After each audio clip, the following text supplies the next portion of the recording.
시장 공감대의 하이라이트 김동섭의 인사이트입니다. 안녕하세요. 네, 안녕하세요. 오늘 이벤트의 날이죠. 네. 금통위와 옵션 만기일 무사히 지나가길 바라고요. 이제 그 이후의 흐름 인사이트에서 놓칠 수 없죠? 어제 미국 시장이 예상 밖으로 그렇게 많이 안 빠졌어요. 사실은 원래 7월 6일 날 340억 불의 관세 부과 때문에 시장이 약간 흔들릴 수 있지 않을까, 협상이 안 되면 뭐 이랬는데 크게 흔들리지 않는 모습이었죠.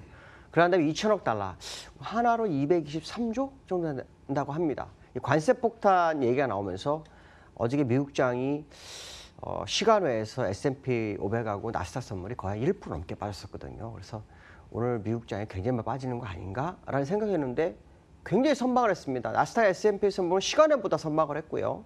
다우는 0.8% 정도 빠졌는데 크게 빠지지 않았습니다. 그럼 왜 그렇게 많이 빠지지 않았을까에 대한 생각을 해봐야 되겠죠. 어저께 2천억 불 관세부가 이거는 미국이 중국에서 수입하는 물품 전체 수입 금액의 딱 절반입니다. 그러니까 거기에 10% 정도의 관세를 부과하겠다라고 했지만 실제로 이것을 발효하기 위해서는 약 2달의 시간이 필요합니다. 그러니까 8월 30일까지 그거에 대한 공청회도 해야 되고 의견 수렴도 해야 됩니다. 그러니까 어떻게 보면 일시적인 흔들림 정도가 되고 시간을 벌었다라고 해석할 수 있는 부분도 있죠. 시장에서는 뭐 중국과 미국이 무역 전쟁의 전면전이 시작된 거 아시냐, 뭐 이런 표현을 쓰기도 하지만 아직 시간을 벌었다. 저는 오히려 지난번에는 무역 분쟁에 대한 뉴스로 해서 매도가 나왔고 오히려 그 이후에 주가가 올라오는 모습이 나왔기 때문에 지금은 반대로 오히려 실제로 전면전이 되는 시점까지는 주가가 올라가지 않겠나. 결국 8월 말까지는 시장의 방향성이 나쁘지 않겠다라는 생각을 일단 개인적으로 합니다. 그래서 일단 오늘은 제가 한 가지 정도를 이제 지수를 제시를 할 건데요. 그 지수가 깨지지 않는다면 일단 미국 시장은 상방으로 봐야 되지 않겠나라는 부분이고요. 어저께 하락함으로 인해서 일단 국내 시장의 상관지수가 약간 미국하고 높아질 수 있는 그런 상황이 아닐까라는 생각을 해봐야 되는데요. 기술적 분석으로 보면 오늘 제가 중요하게 제시하고 싶은 것은 이 요선입니다. 요거 제가 오늘 처음으로 그어놨죠. 이때까지 한 번도 바꾸지 않다가 하나를 그어놨습니다. 이 자리가 이제 깨지면 일단은 뭐 시장은 급락으로 간다고 보시면 됩니다. 정말 무역 분쟁에 대한 불안감이 시장에 확산되는 겁니다. 이 자리가 얼마냐? 자, 24,300.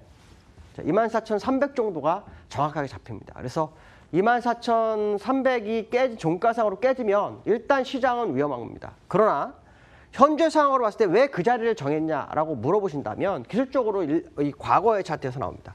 자, 과거의 차트를 보시면 후행스팬이 종가상 지지점을 준 자리가 한 자리, 두 자리, 여기가 세 자리입니다. 그러니까 세 자리 연속으로 다 지지를 줬어요. 그렇기 때문에 종가상으로 24,300이 깨지면 일단 시장은 급락입니다. 그렇지 않다면 일단 상방으로 보는 것이 맞지 않겠나라고 봅니다. 왜냐하면 앞에서도 잠깐 말씀드렸지만 실제로 미국에서 340억 불 발효되는 시점까지, 자, 그 시점까지는 계속 하락하다 그 이후부터 올랐죠.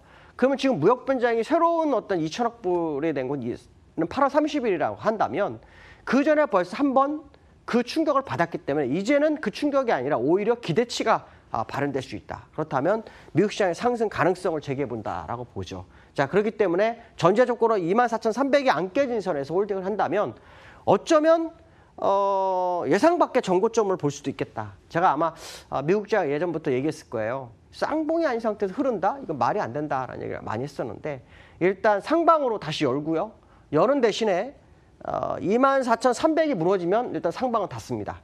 그러니까 24,300이 종가상으로 무너지는지 확인하시면서 상방등을 하시면 되지 않을까 이렇게 말씀드릴 수 있을 것 같습니다. 자, 두 번째 이슈에 대해서 보도록 하죠. 자, 두 번째 이슈는요. 유가가 제가 요즘 자주 보여드리죠. 근데 어저께 유가가 급락을 했어요. 5%. 그럼 급락의 이유가 뭐냐? 수급이냐 공급이냐? 아무것도 아닙니다. 중국과의 무역적 분쟁으로 인해서 시장이 충격을 받은 거예요. 그래서 5%가 빠졌죠. 자, 그렇다면은 이걸 가지고 추세의 전환으로 봐서 하락할 거냐라고 묻는다면 그거 아닐 거다. 그렇다면 오히려 지금이 매수 타이밍이 아닐까라고 생각한다면 그 가능성 열어두고 볼 필요성이 있다. 앞에서 제가 미국 시장이 일단 24,300이 안 깨진다면 상방으로 보겠습니다 한 것은 일단 확률적으로 상당히 높아지는 게 아닌가라는 부분입니다. 왜냐? 어저께 미국 시장이 사실은 급락을 했어야 되거든요. 급락 안 했습니다. 또 어저께 중국도 빠졌지만 실제로는 120원선은 지켰습니다. 그리고 그 아래 꼬리가 그대로 유지가 되고 있죠. 월봉상으로. 또 우리나라도 어저께 제가 마이너스 27포인트에서 종가까지 한번 봐보십시오. 그랬는데 장중에 마이너스 7포인트까지 올라왔다가 마이너스 한 12포인트, 13포인트 마감을 했죠. 그러면 저점 대비로 거의 3분의 2 정도가 올라온 상황이죠. 시장의 대기 매수자가 상당히 좀 많은 상황이다라는 것을 우회적으로 표현한다라고 본다면 유가가 지금의 자리가 하락 국면으로 가느냐라고 본다면 그렇지 않을 거다라는 생각을 해봐야 될 것 같습니다. 자, 세 번째 이슈에 대해서 보도록 하죠. 자, 세 번째 이슈는 오늘 금통위 동결됐습니다. 74개 어떤 관계자의 100명 정도에게 사실은 이 설문조사를 했죠. 89% 정도가 동결을 예상했습니다. 근데 JP모건에서 이런 얘기를 합니다. 8월에 금리 인상 가능성. 또 뱅크 오브 아메리카도 역시 그 얘기를 합니다. 이렇게 되면 다음 달이 되는 거죠. 이게 왜 그럴까요? 일단 금리 역전 현상이 지속되는 거에 대해서 조금 안 좋게 볼 거라는 거 하나 하고 또 하나는 이 금통위에서 매파적 의견이 있는지가 굉장히 중요한 것으로 받아들이는 것 같습니다. 시장 일각에서는 두 가지로 봤죠. 어저께 제가 잠깐 빠르게 얘기했었는데 올해 금리 인사가 아예 못하든가 아니면은 올해 한 번 정도 할 것이냐. 근데 거기가 어느 시점이냐 뭐 이 정도였는데 사실 전 개인적으로 금리 인상이 좀 가능할까에 대한 의문점이 많습니다. 아시겠지만 경기도 꺾였고요. 실업률도 현재 5개월 연속으로 하락 국면에 접어들었죠. 자, 그런 부분들을 본다면 지금 위치가 금리 인상이 가능하겠냐라고 봤을 때 쉽지 않을 거다. 그렇다면 모건스테인이라든가 뱅크 오브 아메리카가 얘기하는 것처럼 8월에 금리 인상이 시장의 화두가 될 수 있는 건 사실이지만 일단은 50대 50 정도로 보시면서 시장 접근하는 게 맞지 않을까. 물론 오늘 소수 의견이 어떻게 나올지 봐야 되겠지만 소수 의견이 없다면은 8월은 어렵죠. 근데 만약 소수 의견이 있다면 확률은 굉장히 높아지는 게 아니냐라는 생각도 일부 해봐야 될 것 같습니다.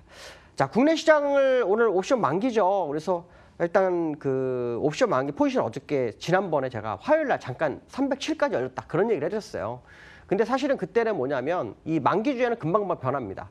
근데 어저께 그런 뉴스가 나오면서 갈 기회를 다 놓쳐버려서 새롭게 포지션이 구축되는 모습이 있더라고요. 그래서 그거를 오늘 이제 옵션 만기이기 때문에 한번 확인해 볼까 합니다.